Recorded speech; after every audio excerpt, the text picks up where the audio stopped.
За хүмүүст та бүхэнд өдрийн мэнд хүргэе. Лидер подкастын маань 2 дахь дугаар та бүхэнд хүрэхэд бэлэн боллоо. Тэгээд энэ удаагийн дугаараар их сонирхолтой лидер хүний талаар ярина. Энэ хүн бол Өмнөд Солонгосын ерөнхийлөгчөөр 16 жил ажилласан. Цэргийн офицер. Зарим либерал хүний тодорхойлолтоор бол дарангуйлагч Пак Жун-хи гэдэг хүн. Хоёул энэ хүний талаар өнөөдрийн подкастаараа үзэгчид, сонсогчдоо ингээ сонирхуулах чинь. Тэгээд би 2011 онд санаж байна. Камертон хамтын дуучин Ганата хамт Өмнөд Солонгост аялсан. 5 хоног л аялсан баг. Яг тухайд бол очиход нэг 1980-ад оны Монгол юм шиг санагдсан. Би бол хүүхэд байсан. Гэхдээ тэр үеийн барилга байшин хүмүүсийн хувцас дүр төрхийг л мэдчихэв. Их өдөөл нэг юм нэг ижил төрлийн хувцастай ч юм шиг л юм харагдаж байгаа байхгүй. Тэгээ мэдээж бол дараа жил 2 жилийн дараа жил Өмнөд Солонгос тэгээ Сөүл. Тэгээ энэ хоёр нэг үндэстэй хэрнээ. Тэгээ энэ хоёрын хөгжлийн тэр ялгаа зааг гэмүү. Юм тоогоор хэмжигсэн ч гэсэн асар их ялгаатай л ийм хоёр ус оршин тогтнож штэ. Тэгээ Солонгосын ихт.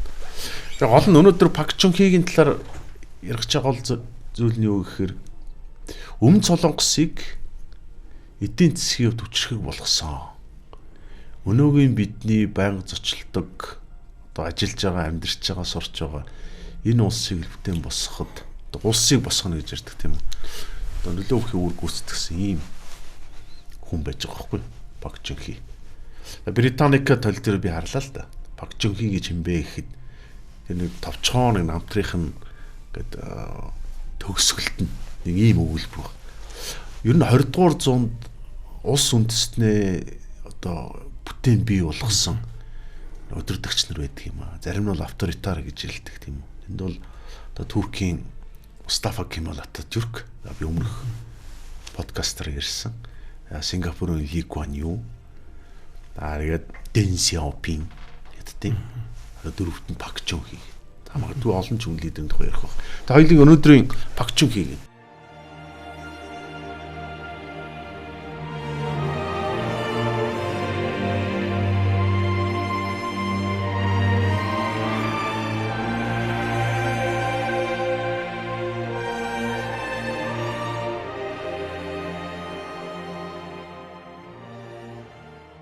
Пак Жун-хи 7 хүүхэдтэй айлын. Отхон нь. Тэгээ гэр бүл нь бол тухайн үед бол үнэхээр ядуу зүдүү ийм тарчгал амьдралтай байсан гэдэг ба шүү дээ. Пак Жун-хи бол үеийнхнээсээ одоо баг дунд ангид байхдаа үеийнхнээс л хамаагүй давжаа жаахан битээ. Ер нь бол тухайн үед бол хоол хүнс чирн олигт иддэг байсан гэж ярьдаг шүү дээ. Тэр амьдралын Ер нь бол за яа харахгүй үнэхээр 20 дугаар зууны үеийн хамгийн том лидер Солонгос үндэстнийг одоо Солонгосыг одоо угаасаа эдгээр чинь нөгөө тангил гэж ярьдаг нэгдмэл үндэстэн. Гэхдээ яг өмнө зүгт байгаа одоо өөрсдөө хангуг гэж ярьж байгаа энэ одоо Солонгос үндэстнийг яг нэгдмэл байдалд оруулж чадсан. Маш олон зүйлийг зэгцэлсэн системээр нь одоо энэ одоо Солонгосыг жишээн давцанд гаргаж ирсэн. Одоо яа харахгүй лидер бол Пак Жун-хи. Манайр 1917 оны 11 сард төрсөн. Тэгээд ер нь бол ингээд ээж нь аягуулсан. Ер нь ингээд лидерүүдийн түүх, ер нь Пак Жун-хигийн тухай намтар түүх ном ингээд манай Монголд нэлийн гарсан. Нэг ном орчуулагдсан. Баттар багш орчуулагдаад гаргасан. Тэгээд би нэлээд олон хүмүүсүүдийг одоо судалгаа эднэр энэ төлөөлж орж байгаа болохоор маш их хариуцлагатай, маш богино хугацаанд их зүйлийг л одоо хүмүүст өгье гэж бодож байгаа байхгүй юу. Тэгээд яг яхад энэ 7 хүүхдтэй айлын том баг нь болсон 2 ихчтэй 4 ахтай. Тэгээд эдгээр чинь ингээд бүгдөө том бие нас бий болцсон. Тэгээд ээж нь бол тэрийг яг тэр намтар дээр нь одоо гүний нэгэд цэрэг хүн гэдэг нэг ном их надад таалагдсан. Тэр Солонгосын судлаач бичсэн. Тэн дээр бол ингээд бүр дэлгэрэнгүй бичсэн. Ээж нь бол тэрийг одоо гаргахгүй гэдэг тийм. Ингээд зулбуулах гад. Үр хөнгөлтөд чи 20 тоо болохоор зулбуулах гад уулын уруу өнхрөөд янз янзын юм идэж уугаад гэдэг ингэж хэлсэн мэт байхгүй. За ямар ч хэлсэн тэр шир заагаад одоо төрсөн байгаа юм. Аав нь ч бас нэг тийм ач холбогдол үүдгүй нэг 40 гарсан хүүхэд 40 гарчаад хүүхэдтэй болсон гэхэлэр нөгөө одоо ингээд нас ахи боллоо бараг л нэг тийм солонгос орол нэг вангда гэж ярьдаг нэг жоохон гадуурхсан маягтай байсан гэдэг. Ер нь бол бага насны бол нэг тиймэрхүү хэцүү байдалтай байсан гэдэг. Гэтэл манер бас л ер нь ингээд бага насныхан түүхэн шат зуртаа. Ямар ч байсан тэгээд нэг ахтаан цог Паксанхи гэдэг нэг ахтаан хамт анхны одоо иргэний сургууль сургасан баг. Манер иргэний сургууль сураад Пакчунхи одоо аав нь бол газрын эзний хүүхд байсан гэдэг. Тэгээ нэг дунд зэргийн. Гэхдээ ерөнхийдөө бол нэг өмч хөрөнгө эзэмших өвлөх ирэхээс хасаалцсан. Тийм. Ер нь бол бослогод оролцоод. Ер нь бол ингээд нөгөө солонгос чинь ингээд нөгөө газар гэдэг чинь ингээд хэмжээ хязгаартай. Хиндэн залгамжлуулах уу, хиндэн яах уу, хин нь манай удам ухсааныхны одоо авч явах уу гэдгээсээ болоод тэр өөрөө хэлбэл нэгсэнтэй одоо гэрээсээ одоо нөгөө гадуурхагдсан л байсан. Тэгээд дунд зэргийн тариачин. Тэгээд нэг тийм одоо бүр амар үлэмжлэн ядуу биш. Гэхдээ дунд нийгмийн дунд давхраа гэж явж байсан мэт. Арх хэрэгэлдэг. Өө ер нь солонгосчууд чинь тэр чигтээ архины хэрэглээ бол өндөр. Ялангуяа тэр цагаан будааны Макколи эднэр бол тэр ингээд тийм одоо орчин нь тийм болохоор тийм. Тэгээ манер дунд сургуульд сураад тээгүүд одоо өөрөө манер Гёнсан бүхтүү юу нөгөө Гёнсан дуу гэдэг одоо солонгосын өмнөд хэсэг юм одоо нөгөө аймагт байдаг. Тэрний гүми гэж хотод төрсөн, тосгонд төрсөн.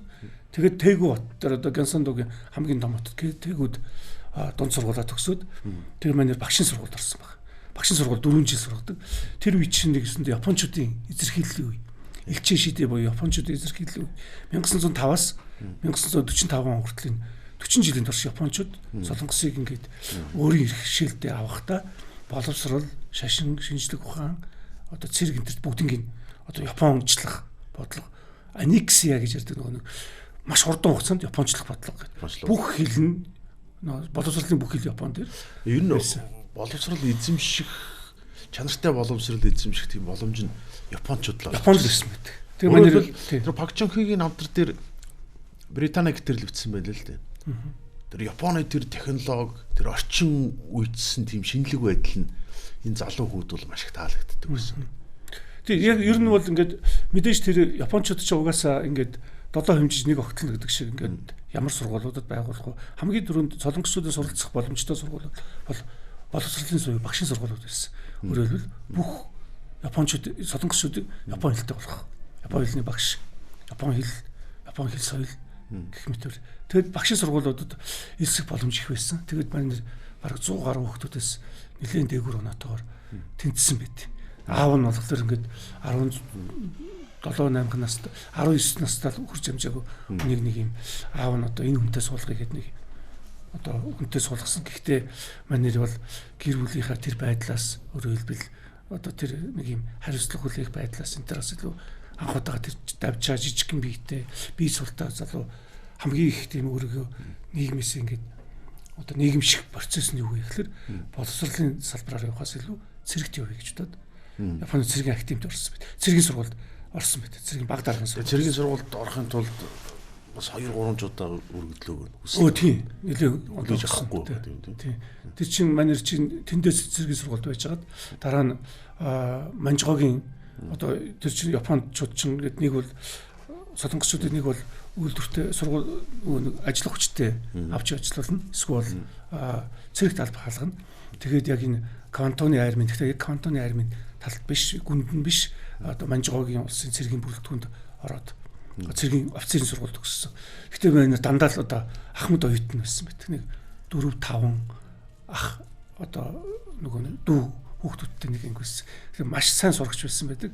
Тэгээд Япончууд түүнийг бараг ингээд их тоож аваад манай энэ тэр намтар дээр нэг гоё уран зохиол шүлэг бичдэг. Тэгээд анх удаага оюутнууд руугаа сурагчд руугаа Япон хэлээр биш солонгосоор гоё загтал бичсэн гэж байгаа байхгүй. Гэхдээ ирээдүйн шинэ улсын одоо сэхэтнүүд ирээдүйн шинэ улсын иргэн болоор гэх мэтүүдээр нэг юм их оронд сэтгэлгээ үзэл тэднэрт байсан юм шиг байна. Тэр нь болохоор ингээд юм Японы тэр нөө Бушидо гэж ярьдэн шүү дээ. Цэрэг хүний зарчмаар байдаг ус. Тэгээ манай 2 жил тэр Японд одоо бас баг даргын сургууль сурсан байдаг. Тэгээд яг 44 оны 8 сард ирэхэд нэгэнд дайн болох нь тодорхой болцсон байсан. За тэгээд 45 онд гараад Япон улс ялагдах нь тодорхой. Тэгээд яг тийм зэвсэг одоо хангинуулж дарийн утаа өнөрлөж яг тийм дайн тулалдаанд оролцоогүй. Тэгээд яг манай гэхдээ Манжигоогийн цэргийн бүрэлдэхүүнд байхдаа яг чигсаалын цэрэг байсан. Одоо сонинд 2-3 удаа магтуулсан гэдэг яг яг гоё офицер байсан байхгүй. Цэвэр одоо шижин офицер байсан. Тэгээд сонингийн мэдээлэл дээр гардаг. Тэн дээр ингээд их одоо өөрийгөө жинхэнэ Япон офицерны хэв шинжтэй гэсэн байдаг. Тэгээд бүр Манжигоогийн фүйтэй хүртэл уулзаад одоо бэлэг авч ирсэн байдаг.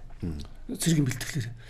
Тэгээд одоо Дайлианы орчим хориглолтон дээр очиж одоо хуваарлагдаад байсан боловч Япончууд тэр Аст орнуудын тал руу ямар ч зэрэг үзлэгүүгээр бууж өгсөн.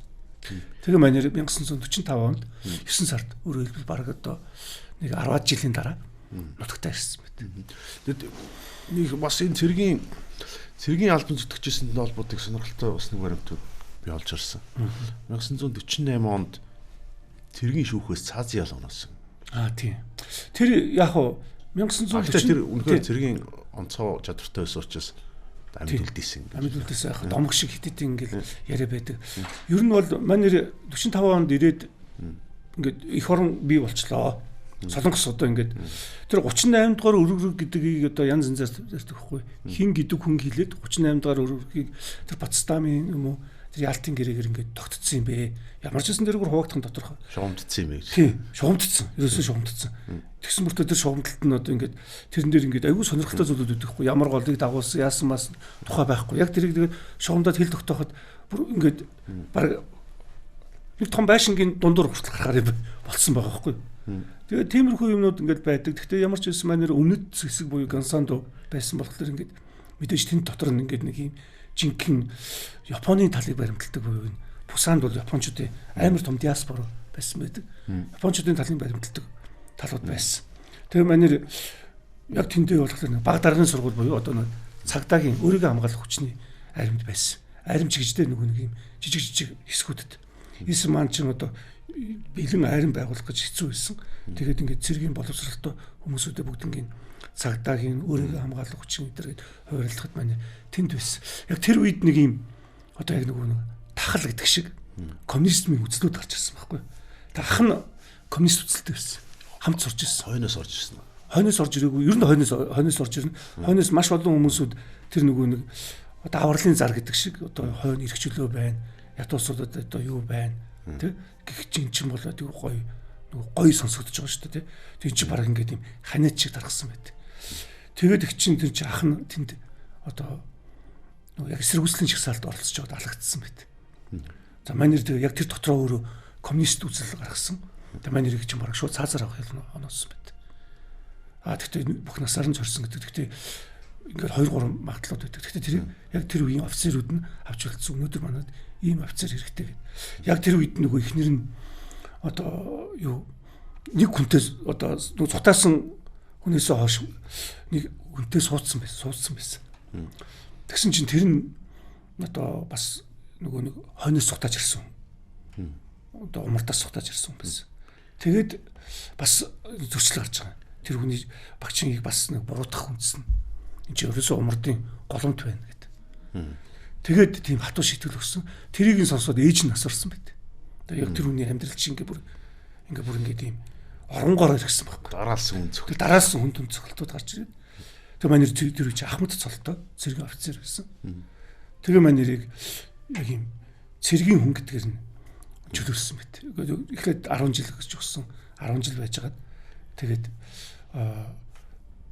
ерөн чөлөөлсөн. Яг дайн эхлэхэн тодорхой болсон байт. Тэгээ манерийг чинь цэргээс гаргангуудаа цэргийн доторх цагдаа буюу нэг юм сүр хүчний буюу тагнуулын хэсэгт орсон байт. Тэгэл манер амьдрал гэсэн. Пагчунгийн одоо энэ түүхэн байгаа нь хуучин гэрэл зургууд ярих нь хар нүдний шилтэй. Нэг тамхи цуцсан. Тэр бол одоо манерийн жигний харизма тэр номон дээр харагдаад байгаа шүү. Ер нь Пагчунгийн намтрыг судлаачд бол Пагчун хэн гаргаж ирсэн бэ гэсэн чинь Кимэрсэн гаргаж ирсэн гэдэг байхгүй. Кимэрсэн. Тий. Яг тэгвэл манер тэрний нөгөө далд ухамсартах тэр лидершип бүх хэв шинжийг гаргаж ирсэн гэдэг. Өөрөөр хэлбэл нөгөө умардыг бүр ингээд үнэн голоос үдсэн ядах. Ах нь коммунист шүү дээ. Ахны ихнэр нь одоо хоёр дахь ихнэр нь гэж ярьдаг хүн умартаас цухтаж ирсэн гэх мэтүүдэр дээ. Тэр хаяа явцсан шүү дээ одоо. Шоронд байхад нь хаяа явцсан. Одоо хоёр дахь ихнэр нь. Тэгээд ингээд ээж нь өнгөрцөн энэ асуудлаас болоод ингээл гэж чинь. Яг тэр үед нөгөө дайн эхлэх нь тодорхой болсон байсан. Манай цэргийн одоо тэр дотоод тагнуулын хэсэгт байж байхдаа дайн болох нь тодорхой. Ер нь бол өмнөдөөс умардаас мэдээж умардаас дайн болох нь тодорхой. Өмнөдийнх нь чинь эсрэг үзүүлчихгүй байсан чинь дайн болох нь одоо дайн хийх гэдэг нь тэгтээ дайн бэлтгэжсэн үүсдэг юм шиг. Тэгээд одоо 50 оны дайн эхлэхэд манер тэгтээ яг дайн эхлэхэд манер одоо шоронгоос гараад тэгээд нэг хэвийн амьдралдаа орох гээд нэгэд байж исэн үед байсан. Тэгээд 50 оны одоо 6 сард дайн эхлэхэд манер сөүл рүү очсон. Тэгээд шууд хошууч болсон байт. Солонгосын дэд 53 онд галз зогсооход одоо дайн бол өндөрлөөг байгаа шүү дээ. Галз зогсоох хэлцэрс байгуулчихсан. Би бол тэр Панмунжомд бол хойтлоос нь жижигсэн, урдаас нь жижигсэн. Ягаргууд чинь гадаадын жуулч тараад хоёр талаасаа ингээл дэлхийн айгуу сонирхолтой хэсэг шүү дээ, тий. Айгуу сонирхолтой. Би умрдын талд байхдаа ингээд нэг умрдын армийн нэг юм туранхай жижигхэн хошууч дислэгчтэй. Одоо хошууч болсон баха. Тэгэхээр манер тэр айгуу олон жил намайг очих дислэгч байсан. Яг ингээл 95 онд ингээл ярихад цаана нэг Европын ч юм уу Америкийн жуулчд ингээд цаана харагдаад байгаа байхгүй. Дараа нь бол 15 онд бол өмнөд талаас нь хойд руу харж очиж ирсэн сонирхолтой үед. Тэгээд 53 оноос 61 онд цэргийн эргэлт хийсэн. Цэргийн эргэлт. Тэгээд чинь 53-аас 61 он гэдэг чинь нэг 7-8 жилийн хугацаанд л өмнө Солонгосын нэг одоо нэг амьдралын нөхцөл байдал ямар вэ? Яг одоо энэ чинь жинхэнэ одоо яг өнөөдөр Монголд шиг давцсан. Ягаад цэргийн эргэлт хийх болж ер нь засгийн эрхийг хууль бусаар аавна гэдэг чинь бас нийгэм маш том хямрал үүснэл тохиолдсон. Ер нь энэ дайны үед бол багчин бол манер хошууч байсан. Тэгээд дараа нь одоо нэг яг дайны явцад бол манер бригадын генерал болсон бүр. Бригадын генерал болтлоо явсан. Манер цэргийн тагнуулын газар байсан. Дараа нь энэ жанжин штабын нүүлгэх ажлыг удирдах байсан. Тэр байтугай яг тэнд нөгөө нэг яг өөрийнхөө аваал их нартай суусан. Яг эхнэрийн тэр үед болохоор одоо тээгүү орчмын нүүлгэн шилжүүлэлтийг хийдэг зүйл байсан. Ажлуудыг зохион байгуулдаг байсан. Гэх мэтүүд энэ ажлуудыг хийж исэн. Тэгээ манер яг тэр үед жинхэнэ цэргүүдийн хүндлэлийг хүлээсэн байдаг. За яг тэр үед нөгөө Исман ч одоо Исман гэж нөхрийг чинь Америкт байхад нь Америкчууд авчирч ирээд тавьчихсан байхгүй юу? Хоёр төр хэлж. Тий. Исман. Тий. Тэгэд манер чинь яг анхны бүгд найрамд тусыг байгуулад тэгээ байж захтаа нөгөө янз янзын одоо хэрэгт ороод ер нь Америкчууд чинь өмнөд Солонгосын төсвийн 75%-ийг бүрдүүлдэг гэсэн. Нөгөөд бол ажилдгүй. Үйлдвэрлэл байхгүй. Хөдөө аж ахуй. Тэгэл нөгөө төсвийг манерууд хуваагдаж идэлүүлдэг. Тэгээ Исман аргагүй дахиад сонгогдох боловч байсан ч гэсэн манер тэр сонгуул бодлонтой болсон. Өөрийнхөө талын хүнийг 59 онд гаргаж ирээд тэгэд яг одоо яг манай нийгэмд одоо ингээд бид нэр 126 парламентчтай боллоо гэсэн чинь 76-аас оролцож байгаа шүү дээ. Тэг хүмүүсүүдийн бухимд л гисэн. Ялангуяа тэр сонгуул ерөнхийлөгчийн сонгуул бол маш буруу зүйл болсон байх гэсэн. Тэгээд энэ чинь ингээд 4 сарын 19-ний одоо хувьсгал гэж яригддаг зүйл болсон. Оюутнууд Солонгосын оюутнууд гэдэг бол хамгийн сэхэтэлэг нийгмийг хөтлөгдөг хүч байсан. Оюутнуудыг дагаад ажилчид болсон. Энэ бослого бол ингээд бүр том зүйл болсон. Солонгост одоо төрөө өдөрдөж чадахгүй. Ихэнх нь Америкийн цэрэг ер нь ямар нэгэн асуудал гарвал Америкийн нөгөө цэргийн софа гэж ярьдаг тэр штабууд руу орчдөг. Эсвэл тэр софагийн хамгаалдаг зочдууд руу орчдөг. Яг тиймэрхүү болсон. Исман цухтагаа явсан. Легитим байдал алдчихсан. Легитим гэдэг зүйл ойлголт. Яг тэр үед манер засгийн газрын эсрэг бослого гаргасан. Шууд цэрэг эргэлт гаргасан. Цэрэг эргэлт гаргахдаа яг тэр номон дээр байдаг. Айгуу сонирхолтойгоор байдаг. Тэр тухай одоо тэгэл солонгосууд одоо сүүлийн үед түүхэндээ их анхаарад янз янзын асуудал гараад байгаа шүү дээ солонгост. Тэгэд айгуу их тийм түүхийнхаа кино хийлээ шүү дээ. Сая Сөүлийн хавар гэдэг нэг кино монголчууд бараг бүгдөө үзлээ шүү дээ. Тэгэл ингээл юунууд гарч байгаа. Тэн дээр ч манер яг тэр офицеруудыг удирдаад яг тэр юу руу орчихсон. Манер чи өөрөө яг тэр генерал цул авахта Сөүлийн одоо батлан хамгаалах жанжин штабын Сөүлийн хамгаалалт хэсэгт байсан байхгүй. Өөрөөр хэлбэл Сөүл гэдэг чинь баг талан шахам ингээд ийм одоо хойд солонгостой айгүй ойрхон ингээд байдаг. Дундчуунаас ингээд манер дундчуунгийн газраас одоо монголчууд их байдаг. Тэр газраас ингээд Сөүл рүү орж ирсэн. Гэхдээ манерыг согтуу байсан гэдэг байхгүй. Тэгээд яг ингээд танктайгаа Сөүлийн гүүрээр орж ирсэн. Тэгэхэд тэр засгийн газрын зэргүүдийг хамгаалж манай ганцаархна танкнаас буугаад одоо хувьсгалын дууд болоод гэж байгаа байхгүй. Офицерүүд нь дагаад. Тэгээд 5 сарын 16-нд өөрийнхөө цэргийн манайхнаар ярьдаг бол тэр хатуу дийлмийг тогтоосон байдаг. 5 сарын 16-нд. Бараг сарын дараа.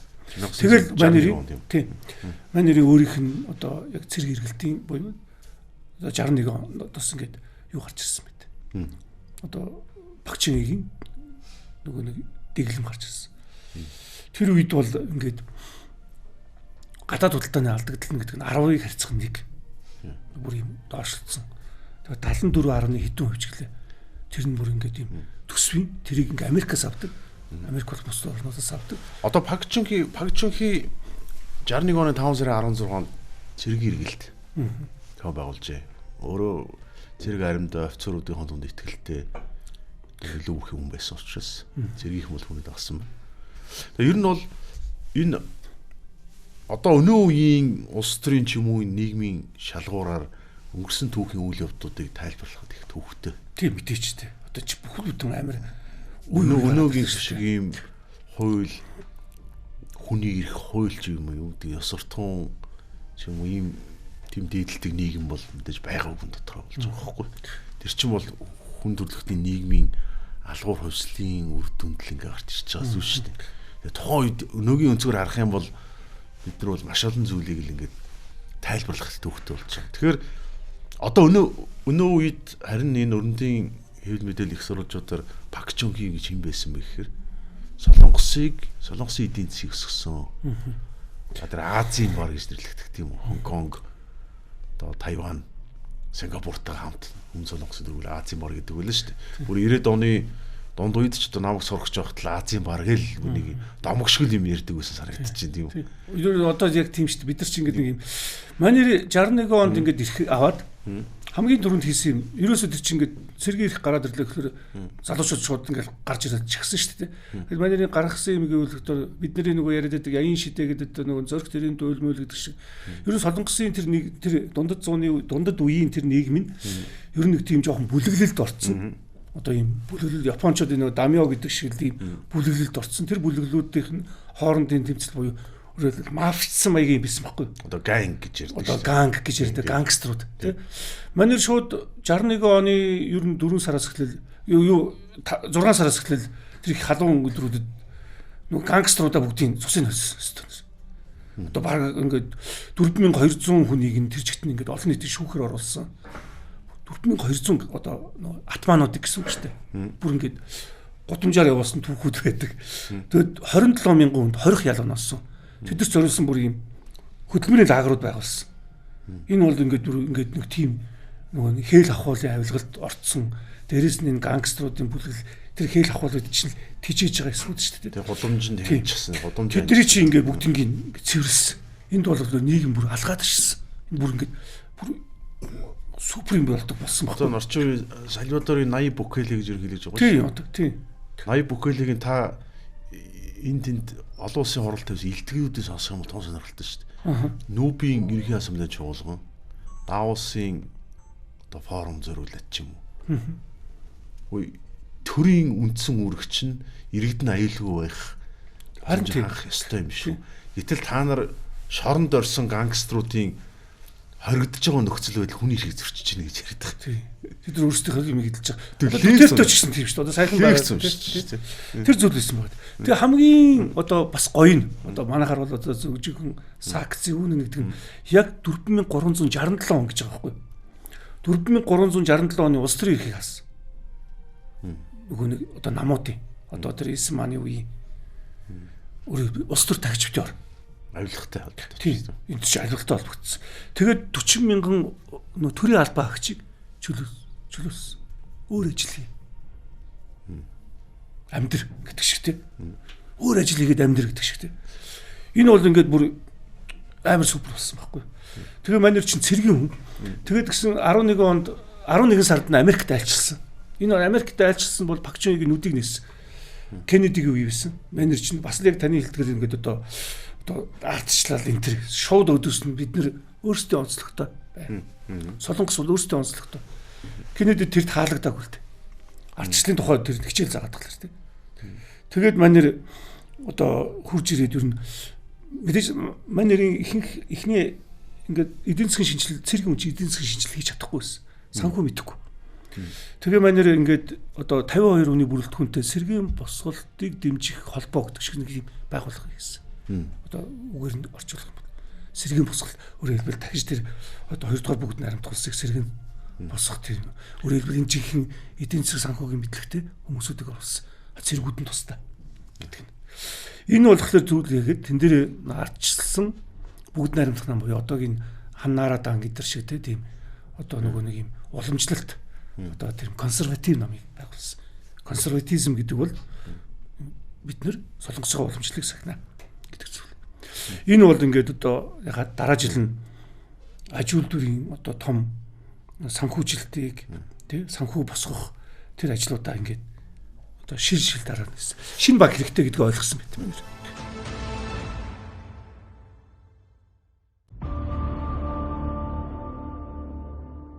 Подкаст юу ярьлаа шүү дээ. EC маань ерөнхийлөгчийн үед бол төсвийн бараг 75% Америкууд өгдөг. Аялал аж үйлдвэр ч юм уу нийгэм эдийн засгийг нөгөө төрөлжүүлэх, солонгоруулах, хөгжүүлэх чиглэлээр юу ч хийгээгүй. Гэтэл Пак Чун Хе хийсэн байна. Солонгосын эдийн засгт бол их сонирхолтой зүйл ойлголт биелдэнэ. Чиболууд гэж тийм үү. Гэр бүлийн усаа залгамжсан том бизнес. Тэр нь бол яг Пак Чун Хегийн үед чиболууд яг тийм. Одоо яг ингээл тав тэр яриа гоё нийлээд байна. Тэгээ манай чи Америкчууд мэдээж одоо төсвийнхээ талыг үзэж байгаа. Америкийн цэргийн бүхэл бүтэн софа гэж нэрлэгддэг тийм 4-5 анги тэр Сөүл хотыг Солонгосыг хамгаалж байгаа. Америкийн үгд ахахаас өөр аргагүй. Одоо бид нар нөгөө нэг Хятадын болон Оросын бензинэл одоо яадаг шиг нүүрс хоёр бол яадаг шиг Монголын үгийг нэг жоохон давхцаад байгаа байхгүй юу гэсэн нь. Яг л юм. Гэхдээ бид нар нэг тийм түүхийг нэг юм одоо бол энд болоод өнгөрсөн үйл явдлыг ингээд бид нар дээрээс нь хараад их гоё гэж харж байгаа шүү дээ. Тэр үеийг туулахад аягүй хэцүү байсан байх л да. Амар хэлбэр л болчихлоо тэр чинь. Тэгэхээр манай Америкчууд дахин сонгуул хийгсэн мэт. Чи улс төр ирэх авчаад сонгуул хий. Ардчилсан сонгуул хий. Америкчууд нь тулгадаг л зүйл шүү дээ. Тэгээ манай сонгуулаа хийсэн. Тэг хийгээд их тийм мэдээж тэр сонгуулаа чинь одоо бас л нөгөө нэг сайхан л өрдөн шүү дээ. Тэгээ манер бол нөгөө нэг тийм эрзэнийн гутлагч ярддаг тийм бэлгэсэлд өгөх янз янзын махинац хийгээд гэтээ хийгээд манер нэг 150 мянган хүний саналаар гэдэг 1.5%. Ер нь солонгосын сонгуулиуд амар гоё юм. Одоо дижитал болцсон болохоор ингээд бүр ингээд баг ингээд 100 хүнээр ч юм уу те ингээд нэг ялгаатай аявих гарч байгаа шүү дээ. Төврөөгөр гарч ирсэн. Тэгээ манер анхны одоо баг 4 жилийн одоо яг хууль ёсны сонгуул болсон мэт. Одоо сонгогч нөгөө дарангуулагч биш. Америкта тэгж харцдаг. 63 онд. Тий, 63 онд. Юугаар 63 оны 8 сарын юугаар.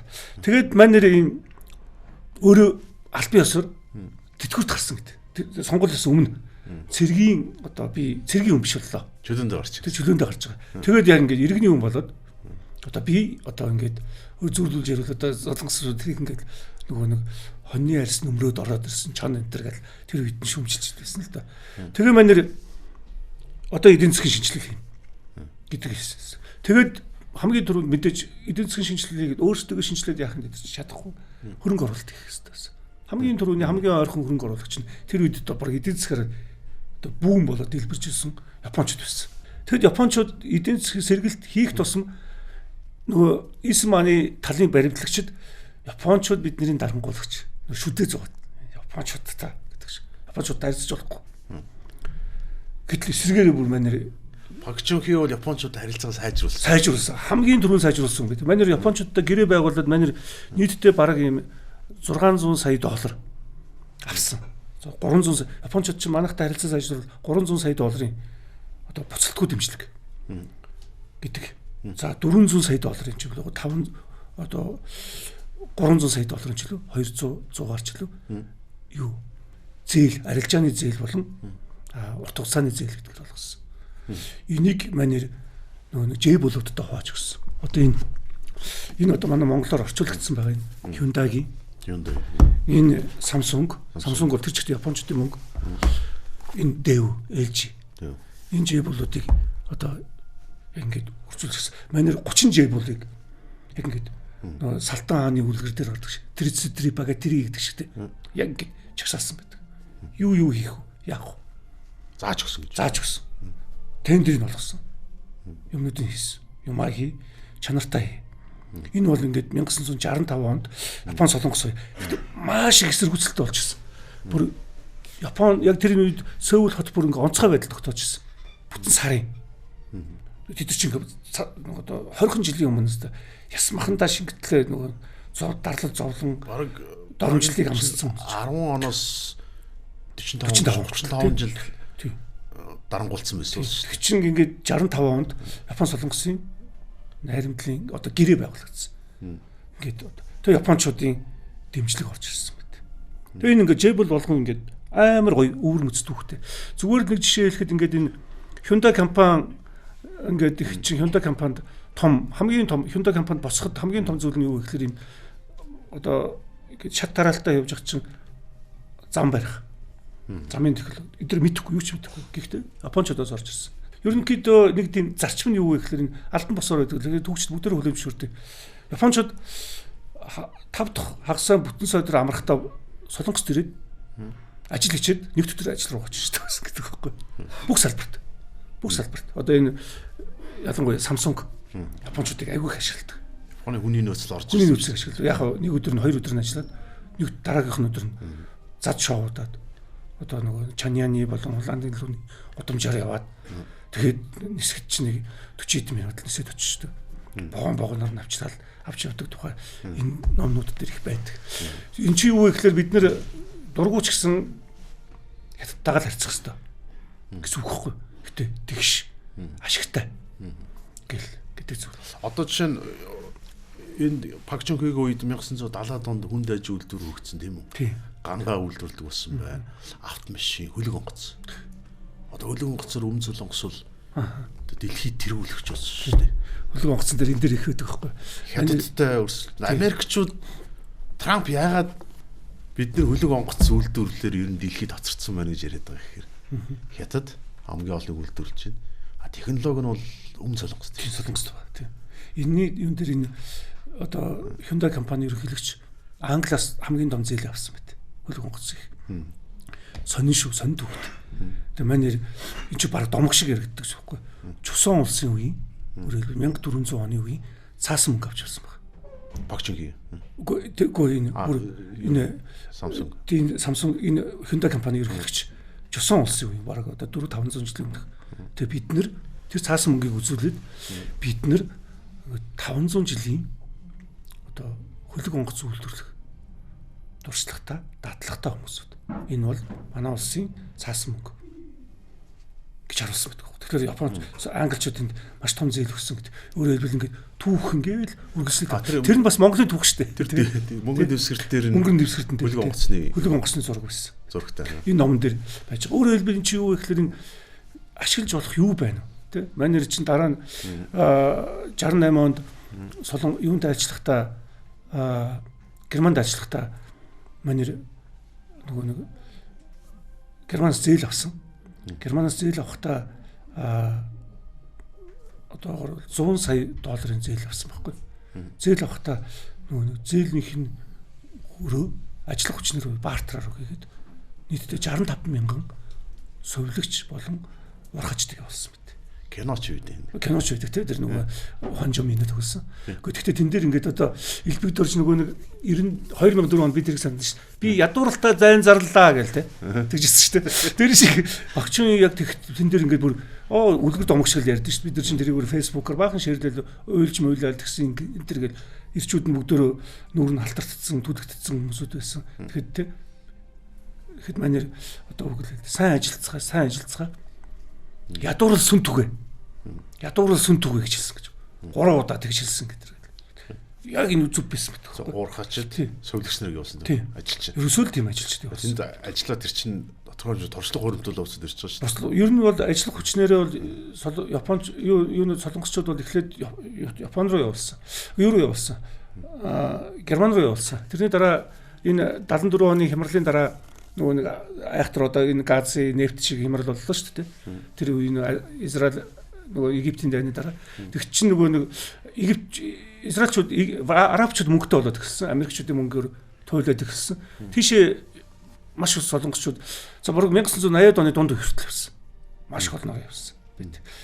Тэгээд эн чинь мөнгө олох болцоо. Тэгээд манай тэр яг Германаас авсгсан мөнгөөр Hyundai болон нэлээд хэдэн 3 Jabil компанид тэгээд технологийн илүүд анхны нөгөө нэг одоо төв хурдны замыг барьсан. 71 онд ашиглалтанд орсон. Сөүлээс Бусан хүртэл. Одоо бид нар ингээд лаглаг мөнгө эргэлдүүлээл том туулгалын гүүрмөр би ямар нэг улс төрчихгүй шүү. Зүгээр тэр мөнгөөр бид нар энэ 90 замын юу вэ? Алтан болоогоор олчих хэрэгтэй байхгүй. Тэгээ багчин гიშгтэй. Тэгээ одоо тэгээ чеболууд бол өнөө хүртэл өмнө солонгос эдийн засгт бол том ч тийм үү. Тийм.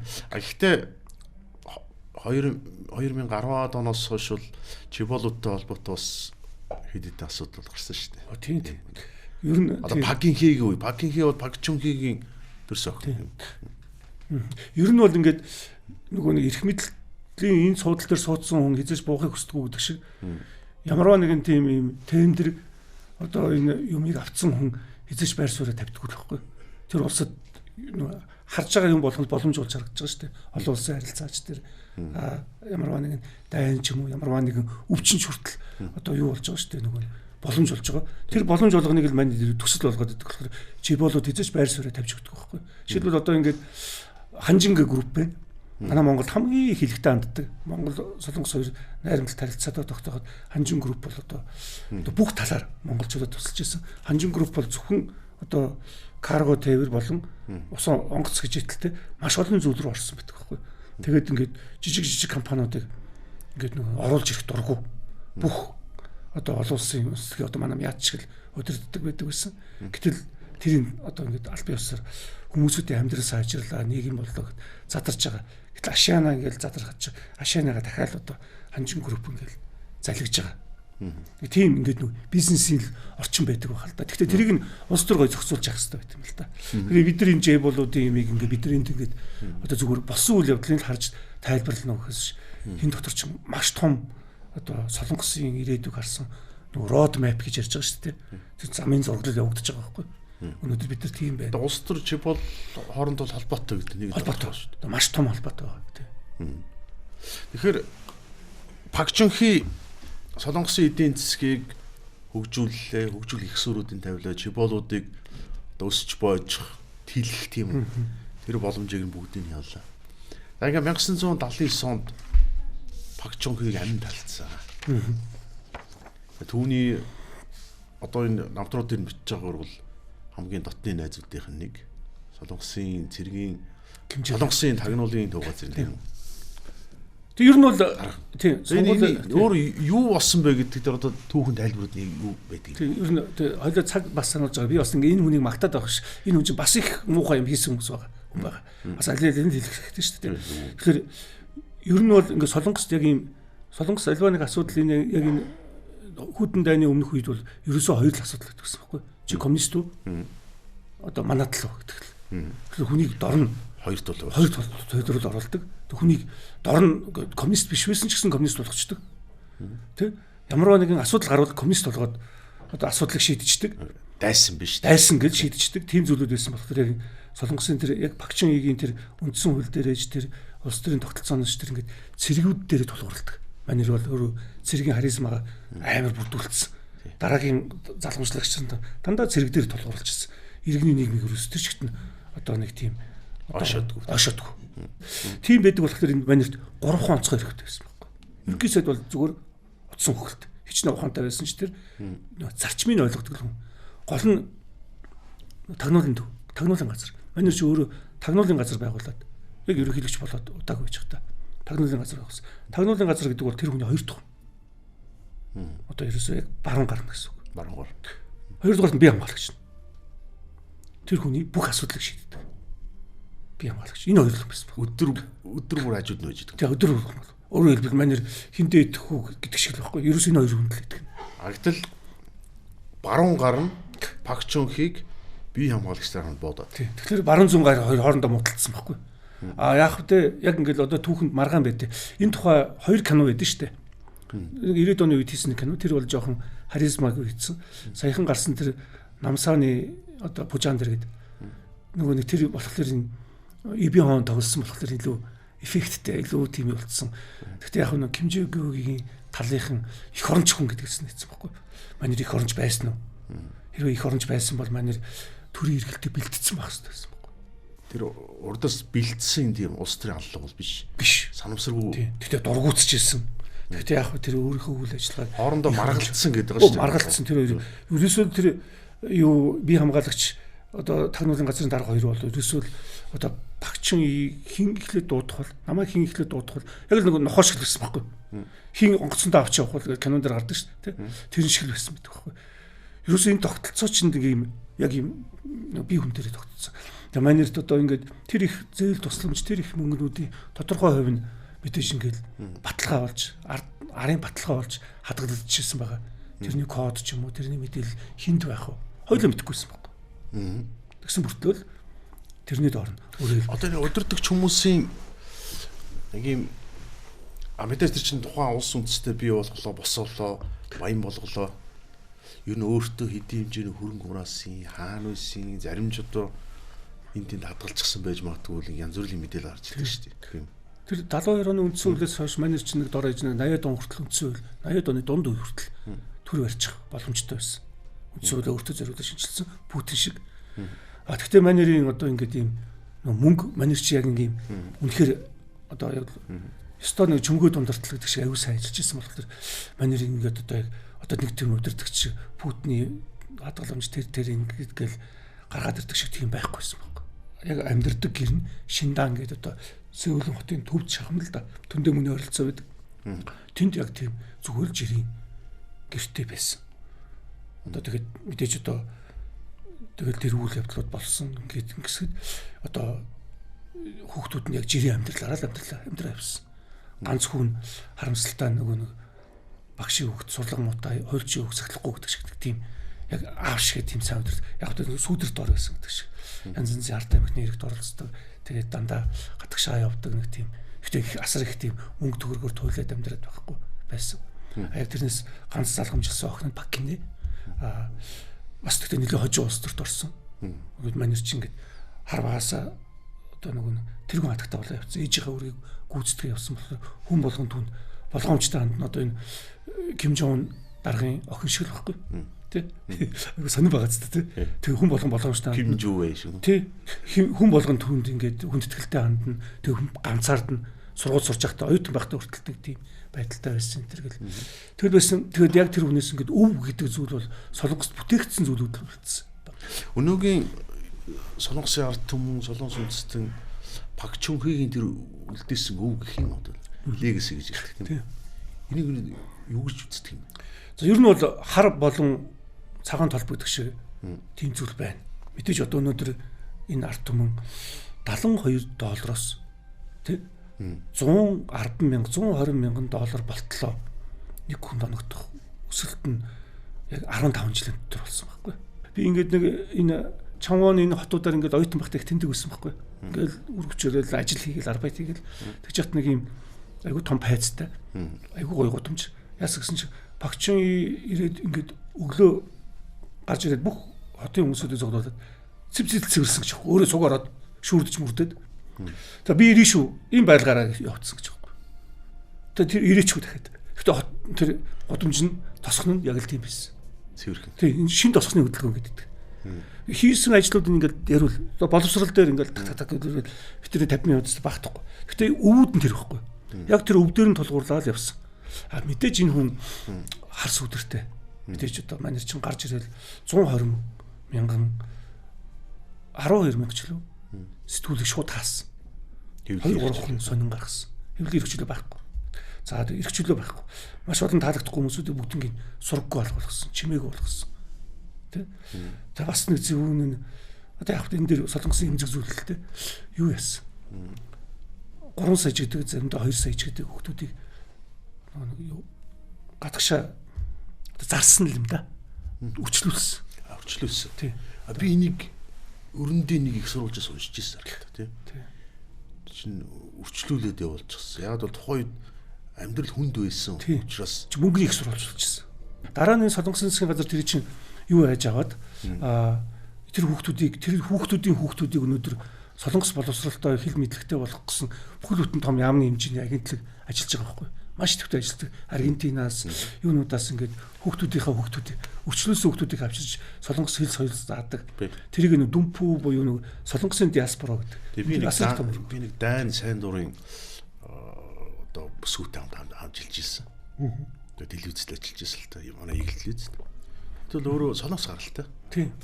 Солонгосоор бол ер нь сайн ярьж чадахгүй. Тийм хөлөө англиар л ярьж байгаа юм л тийм. Одоо ч бас ингээ хаяа холбоотой л байдаг юм хэлэр тийм.